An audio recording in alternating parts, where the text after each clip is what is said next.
네, 인사하겠습니다. 반갑습니다. 사랑합니다. 아, 수요기도회 오늘 요한계시록 마지막 시간입니다. 요한계시록 언제 시작했는지 제가 기억이 안 납니다. 아무튼 올해 요한계시록을 함께 읽었고 묵상했습니다. 오늘 마지막 시간입니다. 그리고 수요기도회는 다음 한 번 더 있는 것 같습니다. 그리고는 추석 주간에는 아마 수요기도회가 모이기 어려워서 예전에 수요기도회는 추석 기간에 모이지 않았습니다. 그래서 아마도 다음 수요기도회가 제가 수요기도회로서는 마지막으로 말씀을 전할 것 같습니다. 수요기도회 다음 주 수요기도회 꼭 참석하시고, 그리고 줌으로 참석하는 분들, SNS로 참석하시는 분들도 꼭 참석하셨으면 좋겠습니다. 다음 주에 지난 10년간의 수요기도회를 결론 내는 그런 주제를 정했습니다. 그래서 다음 주에 한 번 더 말씀을 전하려고 합니다. 오늘 요한계시록 22장 6절에서 21절까지 말씀, 앞에 지금까지의 요한계시록, 요한이 하늘에서 보여주신 환상을 보고 그리고 그것을 기록한 것이 요한계시록입니다.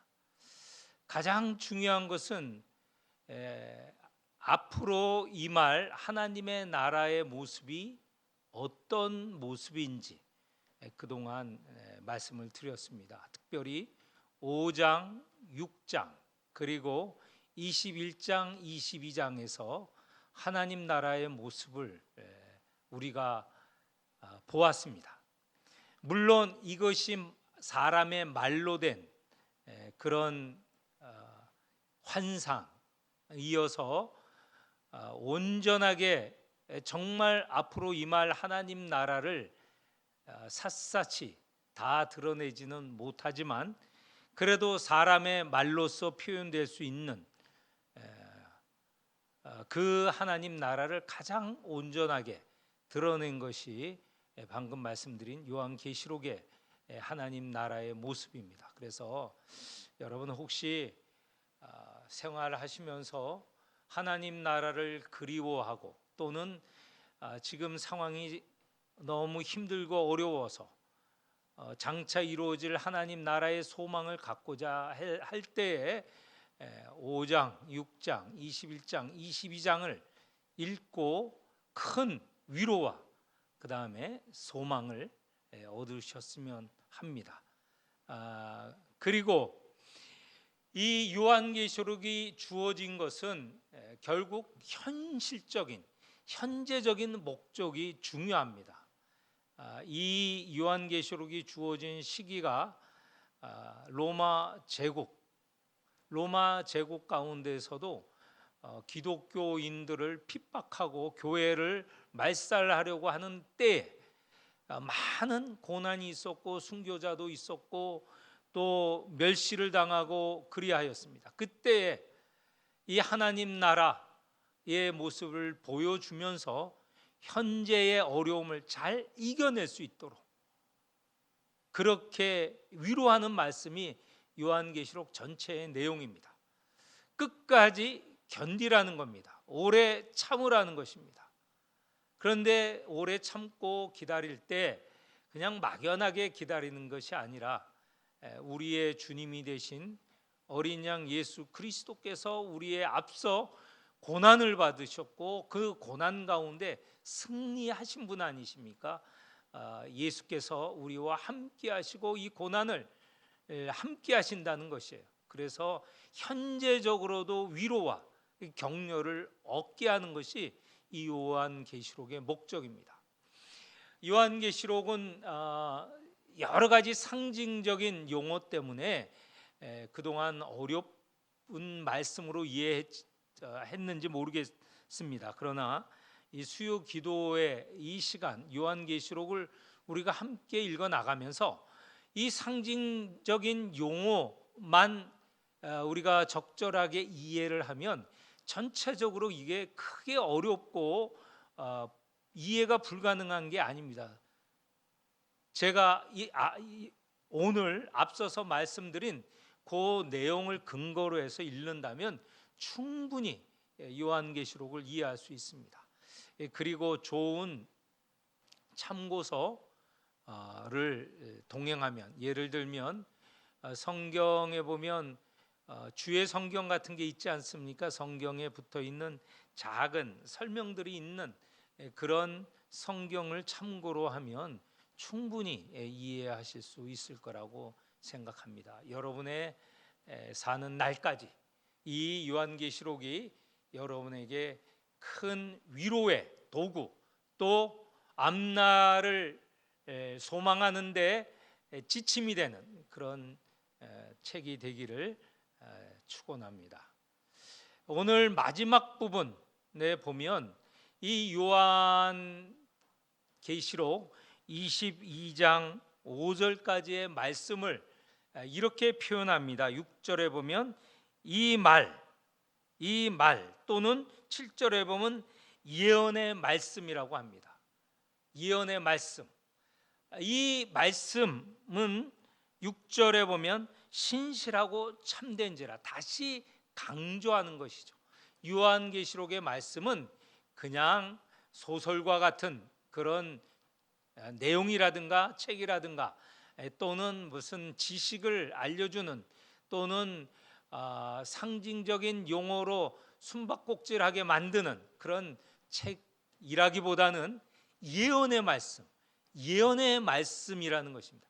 예언이라는 것 우리가 원래 해석을 하면 말 그대로 하면 앞으로 되어질 일을 말한다 하는 그런 의미도 있지만, 원래 예언이라는 이 성경적인 용어는 하나님의 뜻을 드러내는 것, 이것이 예언입니다. 그러니 이 하나님의 뜻은 앞으로 미래적인 것만 드러내는 것이 아니고 현재적인 이 상황도 하나님의 뜻 가운데 하나님의 의미대로 하나님이 하시는 일을 드러내는 것이 아니겠습니까? 그런 것은 다 예언입니다. 그래서 이 예언의 말씀은 앞으로 미래적인 내용도 있지만 현재 이 성도들을 격려하고 참으라고 하고 믿음을 가지라고 하고 용기를 가지라고 하는 이런 말씀, 이게 예언이죠. 그러니까 현재적인 의미도 담겨져 있습니다. 이 예언의 말씀 신실하고 참되다라는 겁니다. 이 말씀은 충분히 믿고 의지할 만한 이런 말씀이다. 그러니 제가 지금까지 설명한 것 가지고 이게 참 어렵고 힘들고 이거 뭐 정말인가 의심하는 분이 있다면 이 말씀 신실하고 참되다라는 이 말씀으로 이 책에 대한 신뢰, 믿음을 가지시기를 바랍니다. 그리고 이 말씀, 예언의 말씀은 또 이런 의미가 있어요. 6절 끝부분에 보면 반드시 속히 어떻게 돼요? 되어질 일이다. 반드시 되어질 일이다 하는 것입니다. 예언의 말씀, 요한계시록은 반드시 되어질 일입니다. 이미 말씀드린 대로 반드시 되어질 일이다. 의심할 필요가 없고, 또 여기에 여러 가지 무슨 이럴까 저럴까 무슨 그런 애매모호한 그런 내용이 아니라 확실하게 이루어질, 반드시 이루어질 이런 것을 기록한 책이다라는 것을 염두에 두고, 그런데 거기에 우리가 조금 받아들이기 어려운 말이 한 단어가 또 있어요. 속히, 반드시 속히 되어질 일이라고 하는데, 속히라는 게 뭘 말할까? 속히는 한 시간 이내 또는 하루 이내, 1년 이내가 속히라고 생각할 수 있을까요? 그렇게 된다면 이 예언의 말씀인 요한계시록은 거기에 해당되지 않습니다. 속히라고 하는 것은 어떻게 해석해야 되느냐? 우리가 생각하는 속히의 개념으로 한다면 이 요한계시록은 사실 믿을 만한 책은 아닐 것 같아요. 왜냐하면 이 요한계시록이 쓰여진 게 기원 후 예수님이 탄생 이후에 한 100여 년 전후에서 기록된 책이거든요. 그러면 지금으로부터 한 1800, 한 8, 90년 전의 책이에요. 1900년 책이라고 합시다. 1900년 책이라고 편하게 말합시다. 1900년 전에 예언이 된 책이에요.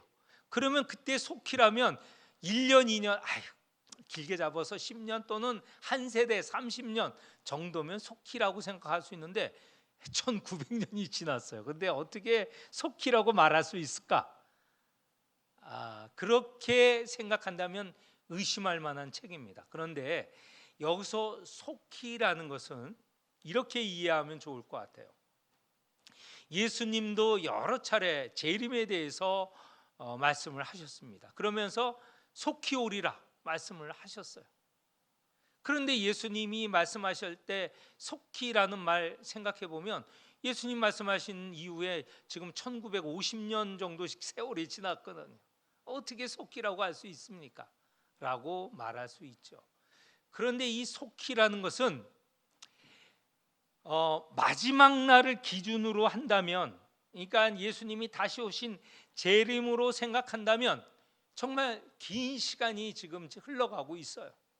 그런데 여기서 속히라고 하는 것은 이렇게 이해를 하면 좋을 것 같습니다. 한 사람의 삶을 보면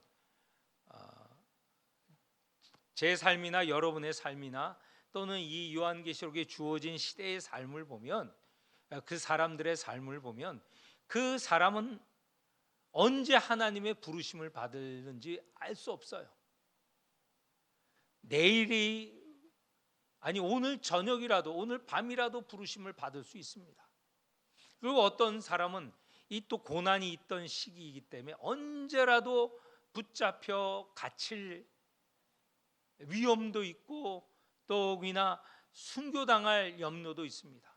앞에 소아시아 7교회의 내용을 보면 7교회 가운데서도 순교에 관한 이야기들이 몇 군데 기록이 되어 있죠. 순교를 당한 이들도 있어요. 그러면서 신앙을 지킨 이들도 있습니다. 이런 사람들에게 있어서 당장 위험과 어려움이 있는 사람들에게 속히라는 것은요, 그 사람의 삶의 마지막을 생각한다면 그 속히는 오늘 밤일 수도 있고 또 내일일 수도 있고, 물론 길게는 10년, 20년, 30년일 수도 있지만 아무튼 그 속히라는 것은 언제 우리가 정하지 못하고 우리가 판단하지 못하는, 우리가 그런 시간 언제라도 우리가 불리움을 받을 수 있다는 거예요. 그래서 예수님께서 속히 오신다라고 하는 것은 진짜 마지막 종말에 모든 온 우주에, 온 세계에 주님이 마지막 날 오시는 그때가 재림이기도 하지만, 오시는 때이기도 하지만, 우리 한 개개인의 삶을 보면 그 사람이 오늘 저녁이라도 불리움을 받아 주님 앞에 나아갈 수 있어요. 그럼 굉장히 속히잖아요. 그 시기라는 게. 그렇게 이해한다면 이 속히라는 것은 우리가 꼭 무슨 한 시간 또는 뭐 하루 10년 이렇게 정할 것은 없다는 것이죠. 그래서 보라, 내가 속히 오리라, 내가 반드시 속히 오리라. 여기서 위에는 또 반드시 속히 되어질 일, 이것은 모든 인류에게는 어느 마지막 날이라는 그 날은 알 수 없지만 분명히 올 그 마지막 날은 있고, 또 개개인에게서는 언제든지 그 마지막 날이 속히 온다. 것입니다. 그런 의미로 이해한다면 이 속히를 우리가 이해할 수 있을 것입니다. 이렇게 예수님께서 요한계시록의 말씀을 주시면서 이 말씀 신실하고 참된 말씀이고 이 주신 말씀은 반드시 속히 이루어질 일이다 라고 약속을 하신 후에 오늘 6절서부터 21절에 보면 예수님께서 직접 보라 내가 속히 오리라 라는 것을 3번이나 반복하십니다. 7절에 속히 오리라 말씀하셨고 12절에 보면 보라 내가 속히 오리라, 20절에 보면 내가 진실로 속히 오리라. 이렇게 속히 오신다는 게 정말 진실로 거짓됨이 없이 반드시 오리라라고 약속을 하십니다. 그래서 우리는 우리의 생활 속에서 이 속히 반드시 진실로 속히 오리라 약속하신 예수님의 말씀을 의심치 말고 받아들이고 또 예수님이 그렇게 말씀을 하셨기 때문에 우리도 응답을 해야 됩니다. 어떻게 응답을 하여야 할까요? 예수님께서 내가 속히 진실로 오리라 이렇게 말씀을 하시면 우리들은 어떻게 대답해야 돼요? 아멘, 주 예수여 오시옵소서. 잘합니다. 제가 다시 한번 여러분에게 예수님을 대신해서 말씀하시겠습니다. 보라 내가 속히 오리라.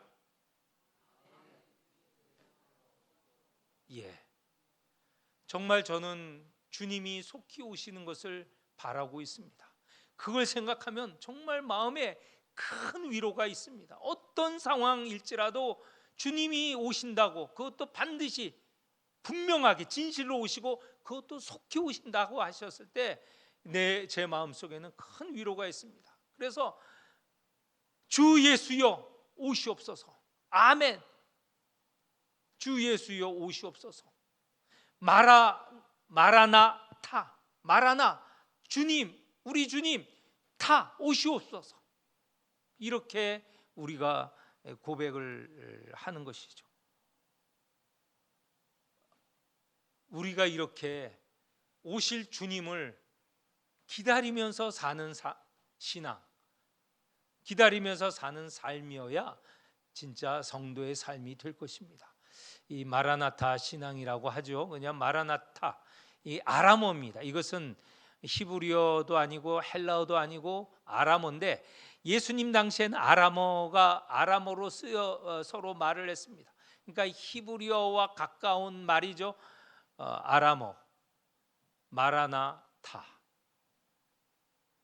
이런 고백, 20장의 고백입니다. 20장에 예수님께서 3번째로 내가 진실로 속히 오리라 하셨을 때 성도들이, 그리고 요한을 필두로 성도들이 함께 고백하는 겁니다. 아멘, 주 예수여 오시옵소서. 아멘, 주 예수여 오시옵소서라는 신앙을 가지고 살아가시기를 바랍니다. 이렇게 예언의 말씀을 믿고 지키는 자에게는 복이 있다고 했습니다. 7절 우리 같이 읽겠습니다. 7절 같이 읽어봅시다. 보라 내가 속히 오리니 이 두루마리의 예언의 말씀을 지키는 자는 복이 있으리라. 아멘. 여기에 이 두루마리 예언의 말씀, 그 말씀의 또 내용 가운데 중요한 내용은 예수님께서 말씀하신 내가 속히 오리라 라는 이 말씀이죠. 예언의 말씀 많은데 그 중에서도 오늘 이 7절에는 내가 속히 오리라 이런 말씀을 믿고 그 말씀대로 사는 사람은 복이 있다. 복이 있다는 것입니다. 아멘, 주 예수여 오시옵소서 고백하며 이 말씀을 믿고 살아가는 자는 복이 있다라는 것입니다. 복이 있다는 것입니다. 어떤 복일까? 여기에는 설명은 되어 있지 않지만 이럴 수 있습니다. 14절 12절로 가면 12절에 다시 보라 내가 속히 오리니 내가 줄 상이 내게 있어. 여기 보니 주님께서 오셔서 상을 주신다는 거예요. 상을 주신다는. 그 상을 받는 자는 당연히 복이 있는 것이죠. 그리고 이렇게 이 말씀을 믿는 자에게 복이 있는 또 다른 내용은 14절에 보면 이렇게 말씀이 되어 있습니다. 자기 두루마기를 빠는 자들은 복이 있으니 이는 그들이 생명나무에 나아가며 문들을 통하여 성에 들어갈 권세를 받으려 함이로다. 여기 보면 두루마리를 빠는 자들입니다. 그건 조금 이따가 해석을 하고, 그런 자가 복이 있는데 그런 자는 어디에 들어가요? 성에 들어갈 권세를 얻는다. 이 성은 바로 21장 22장에서 말한 새하늘과 새 땅, 이 곳에 들어갈 권세를 얻는 것이죠. 근데 그 자는 두루마리를 빠는 자라는데, 이 두루마기를 빠는 자인데, 이 두루마기를 빤다는 것은 뭐냐면 앞에 7장 14절에 나와 있습니다. 거기 7장 14절에 환난을 당할 때, 큰 환난을 당할 때에 어린 양의 피에 그 옷을 씻어 희게 하는 자들에 대한 내용이 나옵니다. 그러니 큰 환난 때 그 환난에 지지 않고 굴하지 않고 또는 그 유혹에 빠지지 않고 그것을 견뎌내는 자는, 다시 말해서 자기의 이 두루마기를 어린 양의 피에 빠는 자라고 했어요. 그래서 그 두루마기가 흰 옷이 된다고 했어요. 우리가 색깔로 아이고 무슨 피에 빠는데 희게 됩니까? 이거는 그 안에 상징의 의미가 있죠. 어린 양의 피로 우리의 더러워진 죄에 물든 우리의 몸, 우리의 이 마음, 이것이 어린 양의 피로 인하여서 그 더러운 것이 쫙 빠져서 마치 눈보다도 더 희게, 양털보다도 더 희게 된다는 것입니다. 그걸 말하는 것입니다. 그러니 여기서 예언의 말씀을 지키는 자, 그것은 다시 말해서 이 세상 살아나가면서 당하는 이 죄의 이 물결, 이 죄의 바다에서 우리가 건져냄을 받고 우리의 죄가 씻음을 받은 것을 말씀을 하고 있습니다. 이런 복을 받는다는 것이에요.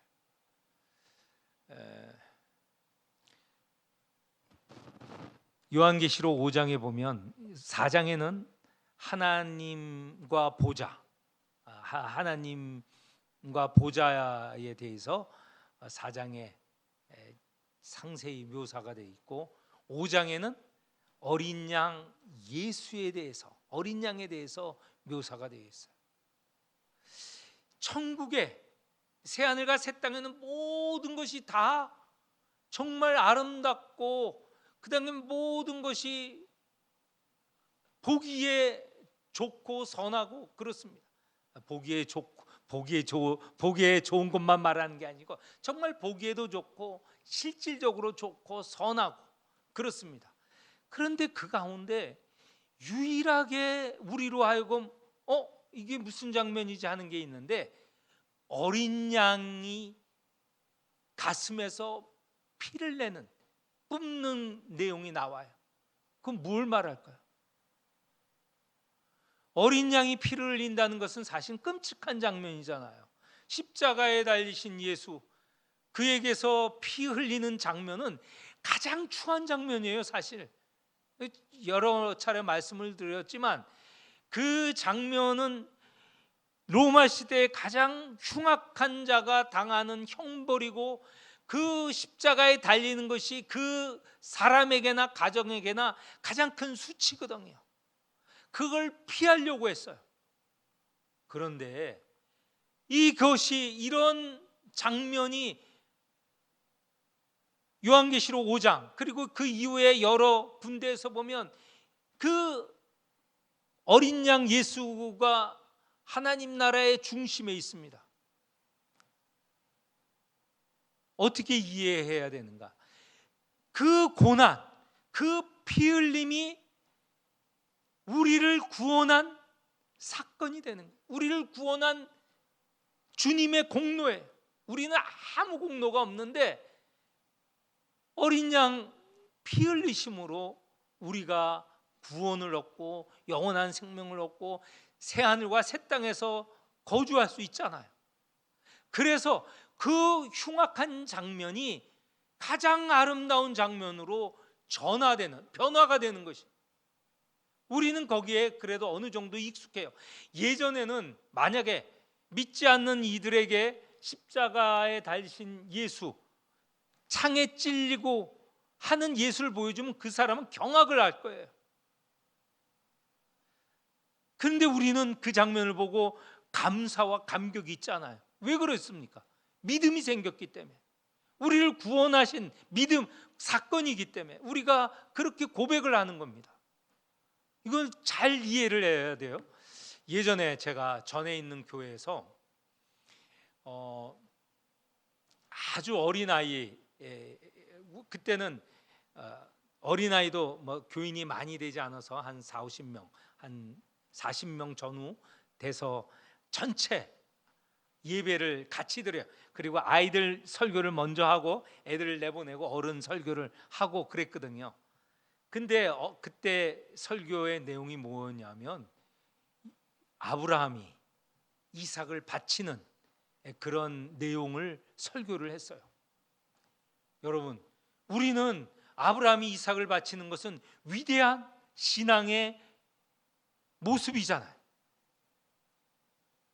자기 아들 이삭을 바치는 것을 우리는 위대한 신앙, 하나님만을 가장 우선으로 먼저 생각하는, 하나님을 인정하는 신앙이잖아요.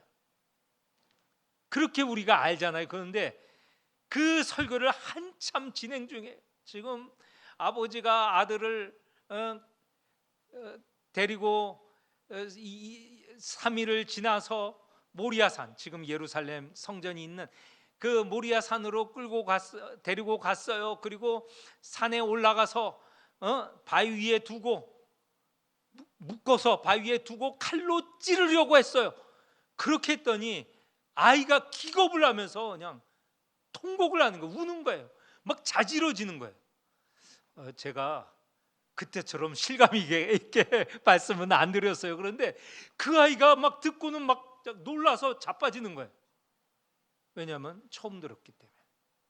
아버지가 아들을 죽인다니까 그 조그만 아이가 얼마나 두려움에 빠졌어요. 그래서 걔 듣다가 걔 데리고 나갔어요, 부모가. 원래 십자가의 사건이 그렇습니다. 그걸 처음 들을 때, 알지 못한 사람이 들을 때는 기겁을 하는 거예요. 그런데 우리는 믿음으로 듣기 때문에 그게 정말 우리를 구원한 구원의 장면이기 때문에, 그래서 그것을 선하다 하고 아름답다고 하는 거예요. 실질적으로 감성적으로 보면 아름다운 게 아니죠.